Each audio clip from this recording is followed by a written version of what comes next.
Hi guys, I'm going to show you how to hardwire a front dash cam, specifically in a Ford Escape 2018 model, though this video could help you install on a different car model. I'll tell you now, you don't have to be an electrician or a mechanic to do this. As with most things in life, it just needs your time and a bit of logic. Awesome, so to get us going, we need a few things off this list before we can start the install. First of all, obviously, your dash cam of choice, which I'll leave a link in the description of the camera, which I suggest if you want to get your best bang for buck. SD card for the camera, and a hardwire kit, which will install directly into your fuse box. A multimeter is not a must because you can use this video for reference if it is the exact same car model, but it's advised for double checking your power. Next is an adjustable wrench or socket drivers, cable ties, and a wire crimp. I'll leave a link in the description of all these parts if you don't have some or all of them. These are the cheapest that I could find on the web, which works for you if you're on a budget like I was. Okay, so we'll start with the camera. I'm not affiliated with this company at all, but I do recommend buying this camera. It's the best of both worlds. I wanted it to capture the road in front as well as the interior, and it also manages to capture some of the road through the rear window as well. It's perfect for you freelance taxi drivers out there, as well as just your everyday commuter. The camera goes by the name of TowGuard on Amazon, and it has to be one of, if not the top rated budget dual camera on Amazon, but you can find it even cheaper on eBay. I managed to save like $20 plus. The link will be in the description, and I'll try and keep this up to date, but as you know, there's numerous sellers for this same camera out there. The primary forward-facing camera records in Full HD 1920 by 1080 pixels with super wide 170 degrees field of view, and the secondary in HD 1080 by 720 with 140 degrees field of view. The secondary camera can rotate in any angle, and it comes with infrared LEDs so that your passenger cabin is always fully visible at night. The front camera records really well at night as well because it has automatic exposure. They recommend using a SD card no larger than 32 gigabytes for storage, but if you want you can use a 64 to 128 gigabyte SD, but you just need to format to FAT32 using your PC before sticking it in the camera. I can go over more details on this on a separate video about this camera. I can also show you how to set up the camera, including loop recording, so you're good to go. The hardwire kit comes with a mini USB plug cable, which powers the dash cam, a power and ground lead, and then 5-amp fuses for the camera. These will fit into all types of car fuse boxes, so no need to worry about your car model here. Okay, awesome. So we'll start with hardwiring the wire kit. First, we'll locate the cabin fuse box, which is located under the passenger side glove box around here in a Ford Escape. Just remove the plastic nuts first and then pull down the fabric to reveal the fuse box.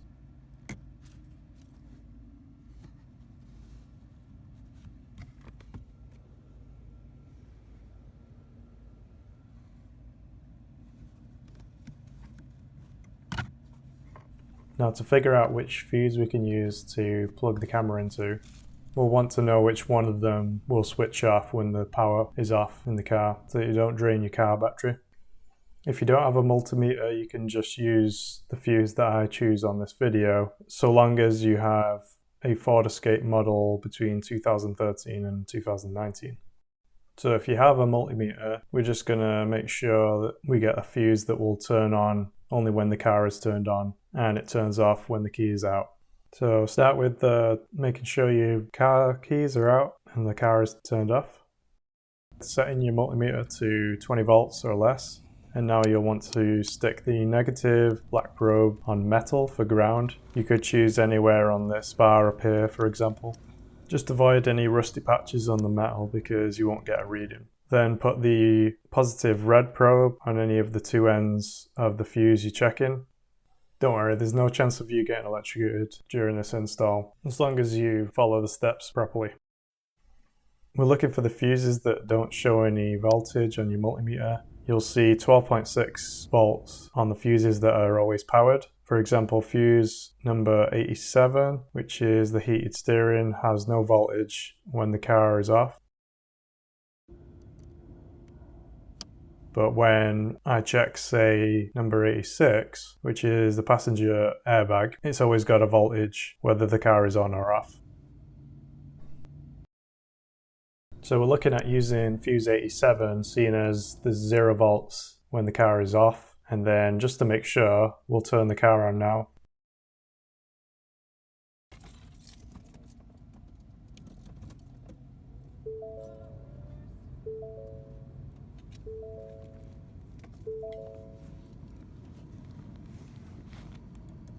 And yep, when we check fuse 87, there's 12.6 volts with the car turned on. So we're going to use fuse 87. This is a 15 amp fuse. You can see here on my fuse box, and the fuse has the number 15 on it and color coded blue. Next we need to fix the camera where we want it on the windshield and plan the wire routes in for the camera. Probably the only downside to this camera is the mount design. It's a small plastic slot design that's kind of wheedly, but it mostly works. The suction is solid and gets a nice hold on the windshield.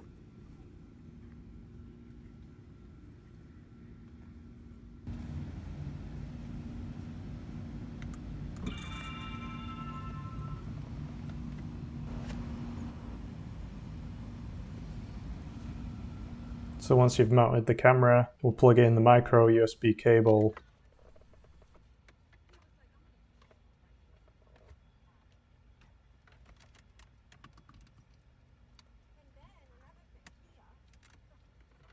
And then start feeding the wiring into the gap between the window and the headliner fabric.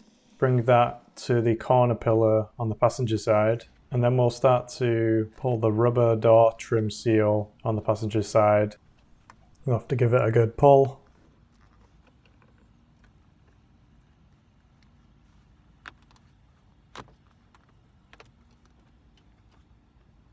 And pull it all the way up the top here so that we can get it around that corner of the pillar.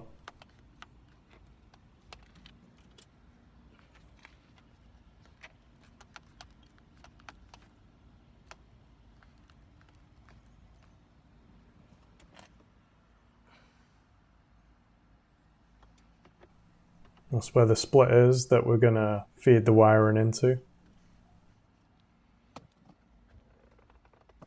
So you'll just need to pull that plastic part of the pillar up so that you can feed in the wiring.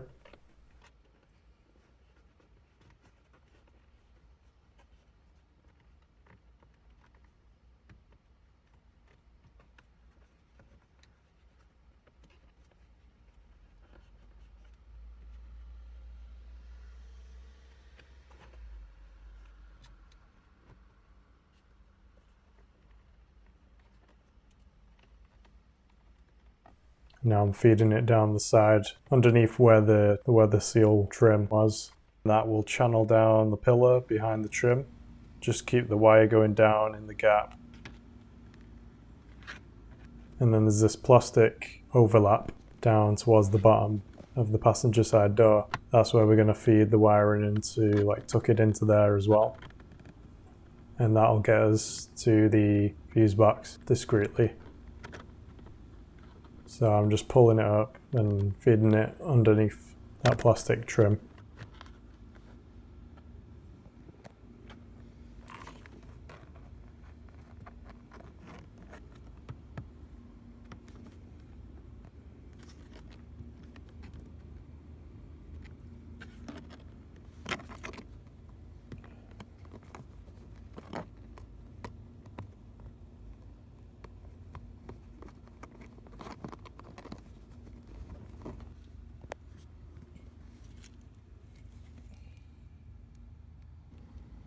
Now I'll need the cable ties. I end up using the longer length ties, these ones on the left, just to make it easy on myself. Then tie the cable to the metal bar on the right side to start with. I just found a spot where I can loop around to hold the cable down. Make sure to pull it tight and then snip the excess tie with some snips. Avoid cutting your USB cable though, that's a big deal.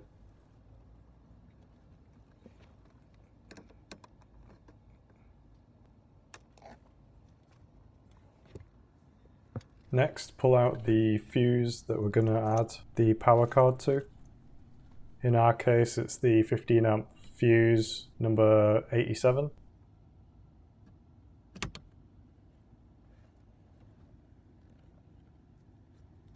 The Hardwire kit comes with a 5 amp fuse and this adapter cable, which allows you to basically piggyback your camera power and fuse onto the existing car fuse. Now add your car fuse to the bottom, closest to the prongs, and the 5 amp camera fuse to the top, like so. This will make sure the car fuse is still doing its job, while also adding our own camera with fuse.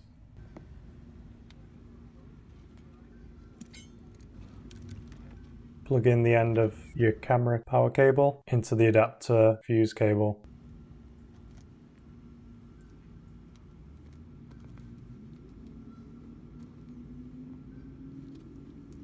Then use the wire crimpers to get a nice bite into the metal and clamp the two together.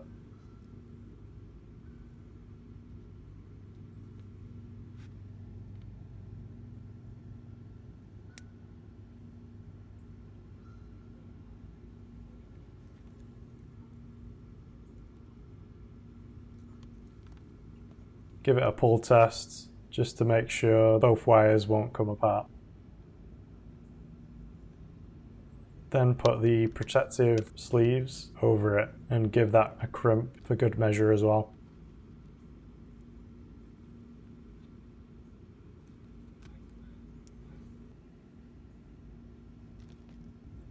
Now we're going to plug it into the fuse slot 87 where the original fuse was.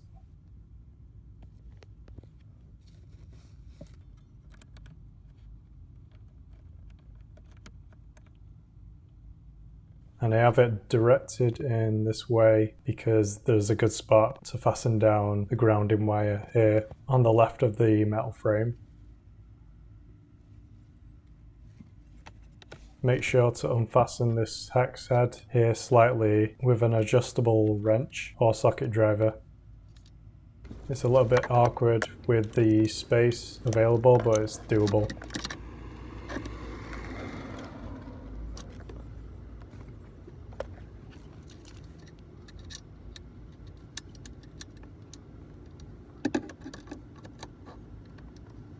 And then just tighten that hex head back up with the wrench to secure that grounding cable. Then I just coiled up the excess wiring and used the cable tie to keep it all together.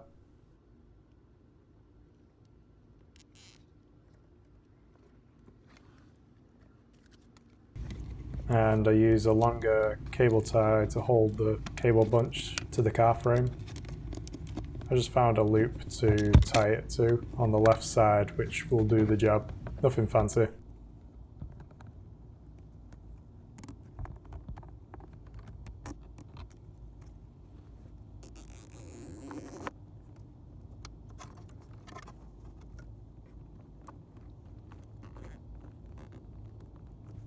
Then chop off the excess cable tie. Again, make sure you don't cut the power cable for the camera. Now we're finally going to power on the camera. Make sure it turns on when we've turned the car keys.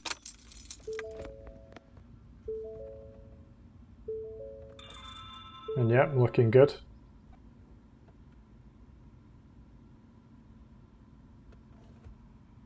And off when the keys are out.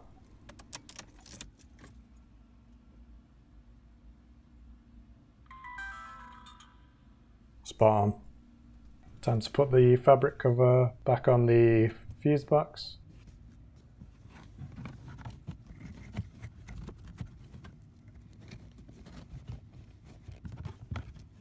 Just add the plastic nuts to hold it in, and they just push in.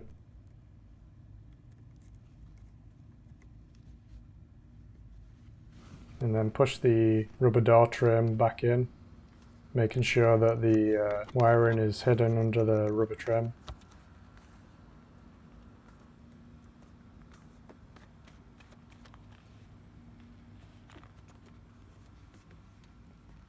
And hidden under the headliner fabric up top as well.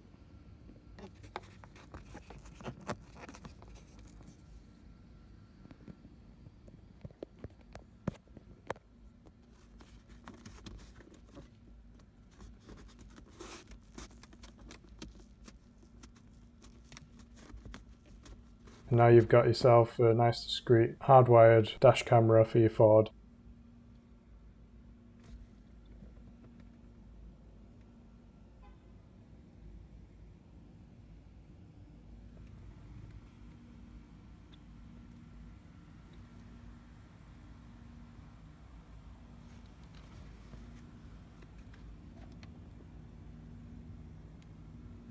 I hope this video helped you. In a separate video, I'll show you how to set up your dash cam if you have this exact one.